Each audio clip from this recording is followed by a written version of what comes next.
Hello friends, હું છું Bankim બરોડાવાલા.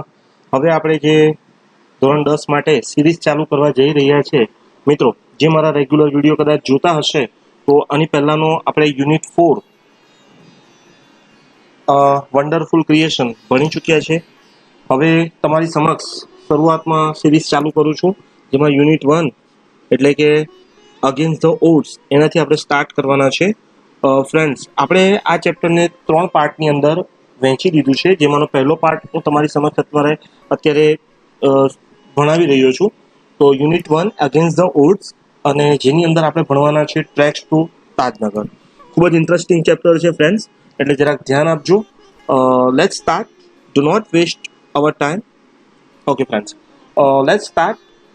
Unit 1 against the odds એટલે બધાથી અલગ થઈને, અને જેની અંદર આપણે ટ્રેક્સ ટુ તાજનગર એટલે કે તાજનગર જે ગામ છે, બરાબર, તો ત્યાંના લોકોએ પોતાની સહોલિયત માટે અને એમના ગામ પાસે કંઈક રેલવે સ્ટેશન ન હતું, તો કેવી રીતના પોતે જાતે એ લોકોએ ઊભું કર્યું છે અથવા તો બનાવ્યું છે, તો તેની ચર્ચા આપણને કરવામાં આવેલી છે. તો ફ્રેન્ડ્સ, શરૂઆત કરીએ. તો 425 years the resident of the Tajnagar village near Gurgaon for a railway station in their village. જો અહીંયા એક શબ્દ આપેલો છે તમને, 425 years, બરાબર છે. 425 years એટલે શું? 4 એટલે જો 4 અથવા તો સિન્સ અને એની સાથે તમને સમય પણ આપે, તો તમારે સમજવાનું કે આ ફંક્શન આપણો 10મા ધોરણની અંદર ગ્રામરનો શોઈંગ ટાઈમ છે, બરાબર છે. એટલે યાદ રાખજો, આપણે ગ્રામર પણ થોડુંક ભણતા જઈશું. શરૂઆત જ આપણા સરસ મજાના ગ્રામરથી થઈ છે, એટલે કે એનું જેનો ગુજરાતી અર્થ થશે થી. તો છેલ્લા 25 વર્ષથી the resident of Tajnagar village near Gurgaon એટલે કે છેલ્લા 25 વર્ષથી તાજનગર જે ગામ છે જેની અંદર પણ ગુરગાંવ, ત્યાં બધા લોકો લોબીડ થાય છે. લોબીડ એટલે શું? ભેગા થાય છે, એકત્રિત થાય છે. શાના માટે ભેગા થાય છે?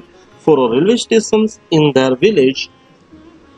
પોતાના ગામની અંદર એક રેલવે સ્ટેશન ઊભું કરવા માટે અથવા તો બનાવવા માટે એ લોકો ભેગા થાય છે, એકત્રિત થાય છે, લોબી થાય છે. When their demand was not met, જ્યારે તેમની ઈચ્છા અથવા તો માંગ પૂરી નથી થતી, the villagers decide to take matters into their own. એટલે ગામના લોકો શું વિચારે છે કે પોતાની જાતે જ હવે તો આપણે સ્ટેશન બનાવીએ. Okay, next. Most of the 3000 people living in a village are farmers. શું કહે છે કે મોસ્ટ ઓફ 3000 people એટલે કે ગામની અંદર કેટલા જણ રહેતા હતા? 3000 લોકો, જેની અંદર મોસ્ટ ઓફલી બધા કેવા હતા? ફાર્મર્સ લોકો હતા, ખેડૂતો હતા. એટલે મોસ્ટ ઓફલી 3000 લોકો ત્યાં ગામની અંદર રહેતા હતા, અને મોસ્ટ ઓફલી બધા કેવા હતા? ખેડૂતો હતા. But such was the burning desire to have a station in the village everybody. શું કહ્યું છે? બટ સચ વોઝ ધ બર્નિંગ ડિઝાયર. પણ ત્યાંના દરેક લોકોને બર્નિંગ ડિઝાયર હતી. બર્નિંગ ડિઝાયરનો શું થશે? તીવ્ર ઈચ્છા હતી, અત્યંત ઈચ્છા હતી. To have station in their village એટલે કે પોતાના ગામની અંદર એક સ્ટેશન બને એવું દરેકની ઈચ્છા હતી.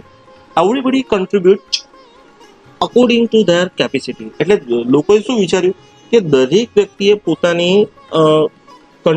પોતાનો ફાળો કન્ટ્રીબ્યુટ એટલે કે અકોર્ડિંગ ટુ એમના મુજબ ધેર કેપેસિટી, કે જેનામાં જેટલી શક્તિ હોય, જેનામાં જેટલી ક્ષમતા હોય એ પ્રમાણે ફાળો આપે છે, ભેગો કરે છે.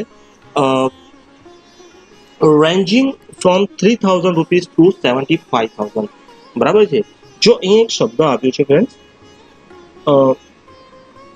એક રેન્જિંગ અને રેન્કિંગ નહીં વંચાશે, રેન્જિંગ વંચાશે, જરાક ધ્યાન આપજો. તો રેન્જિંગ ફ્રોમ 3000 રૂપીઝ એટલે ક્યાંથી ક્યાં લઈને સુધીનો? એટલે કે 3000 રૂપિયાથી લઈને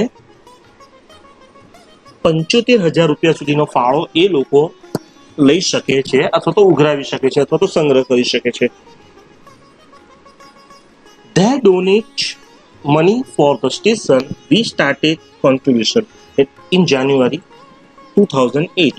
શું કહે છે? સાંભળો કે they donated એટલે કે તે લોકો દાન કરે છે પૈસાનું, ફોર ધ સ્ટેશન. શાના માટે? ફોર ધ સ્ટેશન માટે. And we started the constructions, અને એ લોકોએ સ્ટાર્ટ ક્યારે કર્યું બાંધકામ? ઇન જાન્યુઆરી 2008. બરાબર છે, જો યાદ રાખજો મિત્રો, ખાસ ધ્યાન રાખજો જરાક, પરીક્ષામાં તમને પૂછાઈ શકે કે ભાઈ એ લોકોએ બાંધકામની શરૂઆત રેલવે સ્ટેશનની ક્યારે કરી, તે કે ભાઈ 2008 ની અંદર. સેડ રણજીત સિંહ, અ ફોર્મર વિલેજ સરપંચ, એટલે ત્યાંનો જે ગામડાનો એક સરપંચ હતો ને, જેનું નામ છે, મુખ્ય સરપંચ છે જેનું નામ છે રણજીત સિંહ, બરાબર. તો એણે બાંધકામની શરૂઆત ક્યારે કરાવી? 2008 ની અંદર કરાવી. There are a large number of people in the village, ત્યાં ઘણા બધા લાર્જ નંબર ઓફ એટલે અસંખ્ય સંખ્યાની અંદર, મતલબ ઘણી બધી સંખ્યાની અંદર લોકો ત્યાં ગામડાની અંદર રહેતા હતા કે જેઓ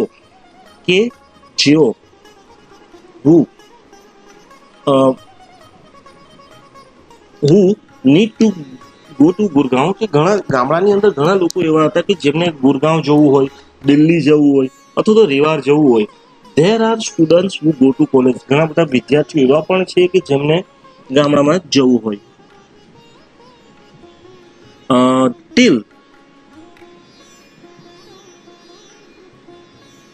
Till now we had to either go to હલીમંડી or પાટલી to catch the train. બરાબર છે, જો અહીંયા એક શબ્દ આપ્યો છે હલીમંડી અને પાટલી. પાટલી એટલે આપણું પાટલીપુત્ર છે ને મિત્રો, તે એ લોકોને કદાચ હલીમંડી જવું હોય અથવા તો પાટલીપુત્ર જવું હોય અને ટ્રેન પકડવી હોય તો મતલબ ત્યાંથી ટ્રેન પકડી શકે. Both the station are 6 kilometre away from Tajnagar, અને ત્યાંથી એ લોકો ટ્રેન પકડી શકતા હતા. અને તે પાછું ક્યાંથી દૂર, કેટલું તાજનગરથી કેટલા કિલોમીટર દૂર હતું? તે કે ભાઈ 6 કિલોમીટર દૂર હતું. કેટલા કિલોમીટર દૂર હતું? 6 કિલોમીટર દૂર હતું. સ્વાભાવિક છે કે એમને કશે જવું છે, મતલબ દિલ્હી જવું હોય અથવા તો ગુરગાંવ જવું હોય, રેવાર જવું હોય, તો ત્યાંથી પાછું એ લોકોએ પાટલીપુત્ર અથવા તો હલીમંડી જવું પડે, ત્યાંથી ટ્રેન મળે. અને તાજનગરથી પાછું 6 કિલોમીટર દૂર, એટલે સ્વાભાવિક છે ઘણી બધી તકલીફ પડતી હશે મિત્રો, આપણે વિચારી શકીએ છીએ. વી થોટ, એટલે અમે લોકોએ, ગામના લોકોએ વિચાર કર્યો છે, when the railway lines must through pass the village, એટલે ગામડામાંથી એ લોકો બી વિચારે છે કે ભાઈ ગામડામાંથી બી એક રેલવે લાઇન પસાર થવી જોઈએ. વી વુડ હેવ અ સ્ટેશન, કે અમારી પાસે પણ એક સ્ટેશન હોવું જોઈએ. એટલે કે જો ટ્રેક્સ પસાર થાય એટલે ઓફકોર્સ એક સ્ટેશન હોવું જ જોઈએ ત્યાં. બટ ધેટ ડીડન્ટ હેપન, પણ આવું થઈ શક્યું નહીં. સો વી રેઝ ધ ડિમાન્ડ ઇન 1982. જો તમને સાલ આપી છે અહીંયા મિત્રો, ધ્યાન આપજો જરાક પ્લીઝ. તમને મેં શરૂઆતમાં વાત કરી કે 2000 ઉપરના ભાગમાં જુઓ કે 2008 એ લોકોએ બાંધકામ શરૂ કર્યું અને એ લોકોએ વિચાર્યું ક્યારે, માંગ ક્યારે કરી, એટલે કે 1982માં એ લોકોએ માંગ કરી. And have been continuously asking, અને ત્યારબાદ એ લોકોએ વારંવાર એ લોકોએ પૂછવાનું ચાલુ જ રાખ્યું four it, but the railways told અસ, પણ રેલવેના જે સરકાર છે, આપણી ગવર્મેન્ટ સરકાર છે રેલવેની, એ લોકોએ ના પાડી that did not have funds, પણ એ લોકો પાસે એક પણ રૂપિયો છે નહીં, એટલે કે ફાળો નથી. So finally we decide to craft our own destiny, એટલે એવું કહે છે કે ગામના લોકો એવું કહે છે કે હવે જો અમને બધા જ ના પાડે છે, ગવર્મેન્ટ પણ ના પાડે છે, એમની પાસે બી ફાળો નથી, તો અમે અમારું નસીબ જાતે જ બનાવીશું અને અમે જાતે જ ડિસાઇડ કરીશું. Said Hukumchand, a member of the committee. જો એક હુકુમચંદ કરીને છે, આ સમિતિનો એક મુખ્ય મેમ્બર છે, સભ્ય છે, આવું બધું કહે છે.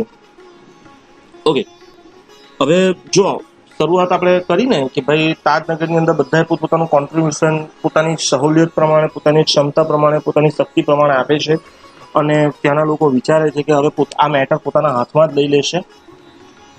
તો હવે જુઓ, આગળ જોઈએ આપણે. પ્લીઝ ફ્રેન્ડ, જે અહીંયા બે ડાર્ક અક્ષર લખ્યા છે શરૂઆતથી અત્યાર સુધી, એ બધા જ શબ્દો મેં લખ્યા છે, તો પ્લીઝ તમે નોટ ડાઉન કરતા રહેજો. એઝ અ રિઝલ્ટ, હવે પરિણામ એ આવ્યું the panchayat pass a resolution. જો અહીંયા રિસોલ્યુશન એક શબ્દ આપ્યો છે, રિસોલ્યુશન ઠરાવ. આપણે કોઈ ઠરાવ પસાર કરીએ ને, તો તે પરિણામ એ આવ્યું કે પંચાયતની અંદર 2008ની અંદર, કઈ સાલની અંદર? 2008ની અંદર એક ઠરાવ પસાર કરવામાં આવ્યો, સેઇંગ ધેટ સિન્સ જો અહીંયા શબ્દ મેં તમને શરૂઆતમાં એક પહેલી સ્લાઇડની અંદર તમને કીધેલું હતું અથવા તો પહેલા ભાગની અંદર કીધું હતું શરૂઆતમાં કે 4 આવે અથવા તો સિન્સ આવે તો તમારે સમજી લેવાનું કે શોઈંગ ટાઈમ બતાવે છે, બરાબર.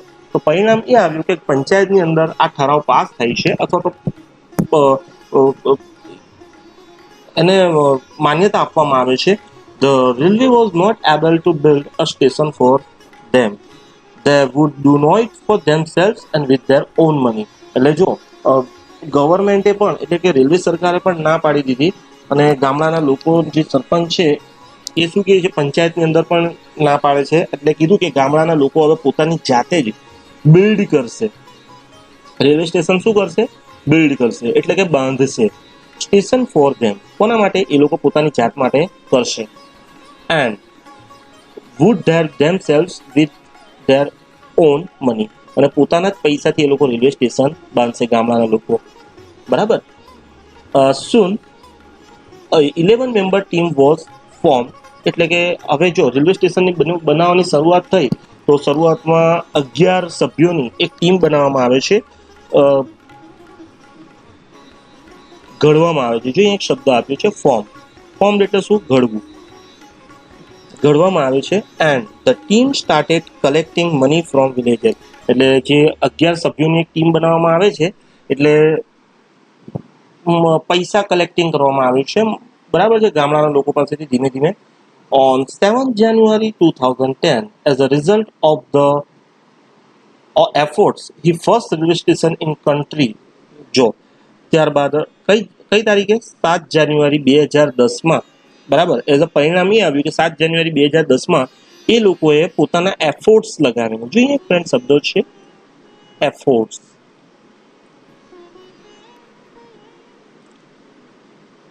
એફોર્ટ્સ, બરાબર છે. તો એફોર્ટ્સ એટલે કે પોતાના પ્રયત્નોથી એ લોકોએ he first railway station in the country, કે રાષ્ટ્રની અંદર પહેલું રેલવે સ્ટેશન એ લોકોએ પોતાના ગામની અંદર ત્યાં સ્ટેશન બનાવ્યું. which the railway did not have a spend single rupee. અને આની અંદર ફ્રેન્ડ્સ યાદ રાખજો કે આ જ્યારે રેલવે સ્ટેશન બનાવ્યું તેની અંદર which એક પણ રૂપિયો સરકારે આપ્યો નથી, બરાબર. એન્ડ સ્ટાર્ટેડ ઓપરેશન, અને ગામડાના લોકોએ પોતાના માટે એ લોકોએ રેલવે સ્ટેશન ત્યાં જાતે ઊભું કર્યું હતું, બરાબર. એટલે આ રીતના એ લોકોએ આખું ફોર્મ્સ એટલે કે આખું સ્ટેશન, રેલવે સ્ટેશન એ લોકોએ બનાવ્યું, બરાબર છે. એટલે આ રીતના આખું રેલવે સ્ટેશન તાજનગરના લોકોએ, ત્યાંના ગામડાના લોકોએ પોતાની સહુલિયત માટે અને પોતાની વ્યવસ્થા માટે એ આખું ઊભું કર્યું હતું. એટલે તમે કદાચ મિત્રો આ ચેપ્ટરમાંથી અથવા તો આપણો જે પહેલો પાર્ટ આપણે ભણ્યા તો તેમાંથી કદાચ આપણને એક વસ્તુ શીખી શકાય કે કદાચ માણસ ધારે ને તો કંઈ પણ કરી શકે, બરાબર. તો એવી જ રીતના ચેપ્ટરનો આપણો પહેલો ભાગ અહીંયા ઓવર થાય છે, tracks to the Tajnagar. Next પાર્ટની અંદર આપણે હવે સીતાપુર સ્લાઇડ્સ તેના વિશે આપણે ચર્ચા કરવાના છે. તો ફ્રેન્ડ્સ, જ્યાં સુધી હવે હું તમને બીજો પાર્ટ આવતીકાલે ન બતાવું અથવા તો આપણે ન ભણીએ ત્યાં સુધી હોમવર્કની અંદર મને બધાએ જેટલા પણ મેં ડાર્ક વર્ડ્સ કર્યા છે ચેપ્ટરનું નામ ઉપર લખીને એના જે શબ્દાર્થ મેં લખ્યા છે એ મને લખીને નોટમાં વોટ્સઅપ કરવાનું છે. એટલે જેવું મને તમે વોટ્સઅપ કરો છો એટલે આવતીકાલે આપણો નવો પાર્ટ એટલે કે પાર્ટ 2 અને પછીનું જે છે આ ચેપ્ટરનું જ હજુ બાકી છે. આ chapter please listen to me carefully. હજુ આ ચેપ્ટર બાકી છે, આનો એક ખાલી પાર્ટ પત્યો છે. એટલે હવે આપણે નેક્સ્ટ વિડીયોની અંદર આપણે નવો પાર્ટ જોઈશું, મીન્સ કે આ જ ચેપ્ટરનો બીજો પાર્ટ જોઈશું. તો ત્યાં સુધી મને રજા આપશો. Thank you so much. અને તમે બધા કોરોનાનો સમય છે તો પોતાનું ધ્યાન પણ રાખજો. Thank you once again.